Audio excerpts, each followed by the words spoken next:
Hello and welcome to From Impossible to Inevitable. I am your host, Megan Bauer. Thank you so much for joining me on today's episode. This is episode 120. That's exciting. So today for you, I have some song lyrics. So Jake just recently discovered this cool new, I think he's a DJ, but musician, whatever his name or his band name or DJ name or whatever it is TheFatRat. And we have been totally binging on this artist. And the girls love it. Jake and I love it. It has been playing on repeat for a while now, and it's been really fun. And there was one song that really struck me the other day as I was driving, and I started to really tune into the words. And I was like, you know what? This feels like something I should share on the podcast because I love the message of the song. So the song is called Back One Day, and it's by TheFatRat and NEFFEX. I guess I will put the information in the podcast show notes so that you can look it up if you want to. It's not a soft song. If you're expecting something soft, it's not soft. It's got a great vibe and a great beat, and it's really energizing. So there's that. Okay, so the song is called Back One Day, and I didn't look up the history of it or whatever, but the context of the song is that there's something coming to a close. There is, like an arrangement, a group, maybe if they're speaking from personal experience as musicians, maybe there was a group of people that they were working together, and now that time is kind of over and something is coming to a close, a project, a venture, something is coming to a close, and this song is commemorating that close and saying it's not the end. Like, we'll be back one day is a phrase that they say over and over in the song. It's like, this is closing and we'll be back one day. And we've got things that end and close in our lives from time to time. Sometimes it takes us a while to kind of get back going. It takes us a while to get some momentum. Sometimes there's some grieving. Sometimes there's some figuring out what to do next. Sometimes there's doubt and fear. And did I do the right thing by closing that situation or leaving that situation or whatever it is? There are those things that come up in our heads, right? So I really like this song in that we get that we're going to end this. We're doing it intentionally because there's something else. There's something more. So I'm going to share just a few of the lyrics from this song and chat about it a little bit. So one of the first sections I want to share, the lyrics are, "This ain't goodbye. We'll be back someday. And we will find our way, take control of our fate, and like a car with no brakes, crash and learn, make mistakes." So I love this idea of finding our own way because everybody's path is different. Everybody's journey is different. And we all have this great adventure and great responsibility to find our way, find what's for us, find what we are uniquely suited to do, find what lights us up. We all have this responsibility to find our way, to navigate through all of the options in this world and all of the people saying, do this, or, try this. And there's confidence in this, that we will find our way, we'll take control of our fate. And they're just going to go for it. They're just going to totally go all in. He says, like a car with no brakes, we'll crash, learn, and make mistakes. And I love that embrace of that, because as we go towards something new, a new project, a new venture, a new whatever, we have the option to just go for it, go full force, go for it, embrace the learning curve, embrace that we will make mistakes, embrace that it's all part of it, and go forward anyway, knowing that that's the only way to find your way. That's the only way to even arrive, is to just go for it and embrace that those things are going to happen. A little bit farther in the song, the lyrics are, only got one life, so it's worth a try to find what makes you feel alive. That's the only way to live it right. So, like I said, we've got this huge world full of options and opportunities and people saying, like, this is what you should do, or you'd be great at this, or whatever, and a lot of it's all well-meaning, everybody, that's how I choose to interpret it. People just want the best for you and making their own offers based on their own life and their own experience and their own things that they are inclined for. But they say, you only have one life, so it's worth a try. Whatever it is that speaks to you, that's pulling at you, that deep down is something meaningful to you.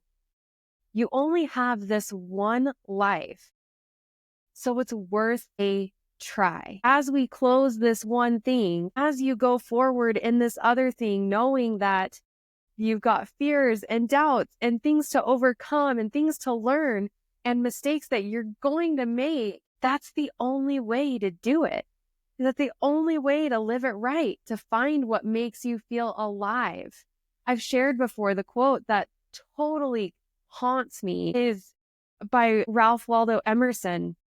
The mass of men lead lives of quiet desperation. And I want to counter that. I totally want to counter that. That has been, countering this statement has been the thing that has been fueling me recently, and the thing that I hope will continue fueling me. I want that observation of society to be, to the reality to be, the mass of men lead lives of bold delight. And the only way you can live a life of bold delight is to find what makes you feel alive and go towards that thing, do that thing, pursue that thing, grow in that way, be that person, create whatever it is that you want to create. That's how you do it. That's how you live a life in bold delight, when you feel so alive because of whatever it is that you're doing. One of the things I love about the podcast, I love that people love it. I love getting text messages and phone calls and messages of like, that was so great, just what I needed. Thank you, Megan, blah, blah. I love, love, love, love, love that. Totally. I also love how it makes me feel, because I can go from feeling totally not energetic, totally feeling like, I have to record and I really am not feeling it right now, to when I'm done being totally on fire, totally lit up, totally energized, because this makes me feel alive. And I can't imagine what my experience would be like if I had chosen to shrink back in the fear, in the doubts, in the, I know I'm going to make mistakes and these are very public mistakes. And what if I say the wrong thing? And what if I do the wrong thing? And what if I ruffle feathers and blah, blah, blah. Okay, chill out, right? I had all of those thoughts. I still have those thoughts. I still have those concerns, right? But they're not worth holding back. And that's what it is. Like with the podcast, with my email list, I am just taking the attitude of just going for it. Car with no brakes. Sometimes I'll crash, I'll learn, I'll make mistakes. And I know that my intentions are to help others live lives of bold delight. However I can do that, however I can facilitate that, however I can encourage, inspire, and just help people embrace that for themselves. That's what I want to do. That's it. Okay. A little bit of a tangent, but you're used to it if you've listened to the show long enough. Okay. So the last section I want to share is really this acknowledgement of this closure. So he says, although it's over now, don't let it get you down. We'll be back around. For now, we can feel some sorrow. A new day. It starts tomorrow. We'll wake up, new dreams to follow, a new goal, and brand new motto. I love that. Feel the closure, feel the feelings, feel the sorrow of this has come to an end. It was really great. We had a lot of fun. We did this, whatever, and something new tomorrow. We're going to wake up. It's going to be brand new. We're going to pursue new dreams. We're going to do new things. We're going to have a new goal and a new motto. I mean, that's so exciting. It's so exciting to embrace that. And sometimes it feels like when we have a closure, at least for me personally, I'll have like a closure, I'll wrap something up, and then it feels like months until I've got this new goal and brand new motto that I can really go forward with gusto. But that is on me. That is my choice to take that grieving break, I guess. And it's kind of felt like, oh, this is just part of it. And I've never really taken ownership of the fact that I have control over that. I have control over how long I choose to feel into that sorrow and feel into the apprehension and the fear and the doubt of going forward. And you get that choice too. If when something closes and you're starting something fresh, it can be an overnight turnaround of, okay, that closed and now we're ready to go. It can be a week turnaround. It can be whatever it is you choose to be. Maybe there's some rest. Maybe there's some whatever in between that you need, and you get to take that, and that's totally up to you. It's totally up to you. But I love that. I love that. This song is so great. It's so fun. It's so energizing and uplifting. And I acknowledge I'm pretty aware of the dynamics of my audience, and I know it's not for everyone. So if you go play it and you're like, boy, howdy, Megan, that was not for me, that is totally fine. It's the message. It's the message of it that I wanted to share with you, the encouragement of it. And I don't know who needs to hear this because I'm not closing anything. This is not a goodbye. This is not a we'll be back someday. I am not in a closing period right now. And I have been there and I have closed things. And so if you're in a closing period, or even if you're in a transition period, I know a lot of people who are in transition periods where it's like, I don't know that I'm quite done with this, but I know I need to kind of migrate a little bit. And you get to choose the amount of enthusiasm and wholeheartedness you have going into your new thing, going into this transition, embracing that change and embracing your possibilities and searching, continually searching until you find that thing that makes you feel alive, until you find that thing that lights you up, until you find that thing that helps you live a life of bold delight. That is what I hope for you. That is what I want for you.